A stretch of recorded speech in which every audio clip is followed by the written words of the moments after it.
you work with Baz Luhrmann in Gatsby, of course, and which opens you the door for many things. So what advice would you like to give to young Australian actors? My advice is always, I feel like I'm a bit of a Debbie Downer when I give my advice, but it's always have a plan B, because this industry, especially, I live in the US, and especially in the US, it can be a very venomous and unfair industry. So make sure you have a backup, but then shoot for your dreams, because that's the only way you'll get there, but always make sure that you have a plan B, because, you know, oftentimes it doesn't work out, even for the most talented people. Stephen, well, obviously I have to ask you about the Hobbit to start with. What can fans can expect about the last part, the third part that is coming at the end of the year? Couldn't possibly say.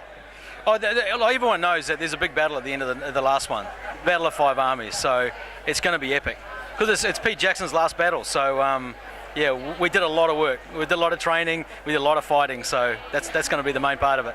On the Desolation of Smaug, one of the best scenes is the one with you on the barrel. So what can you tell us about shooting that scene? It was pretty insane. I mean, we did bits of it. Obviously, there was stunt and there was a digital component as well. But you just can't. It just, they did so much work on that and of the barrel scenes. We spent a couple of days in the Pelorus River. We spent at least 2 weeks on a wet set in Wellington, and then obviously there was digital work as well. And then we did green screen, and yeah, it was pretty cool. The way it came together was quite amazing, really. What about iconic interviews? What is the interview that you've always looked at and just looked back on, really enjoyed yourself during that?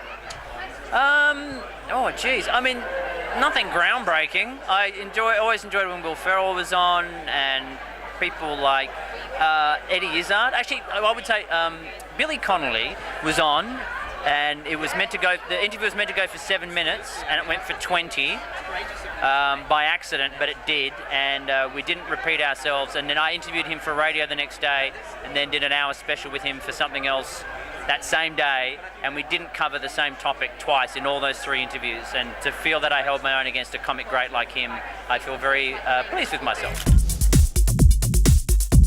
Spotlight Report.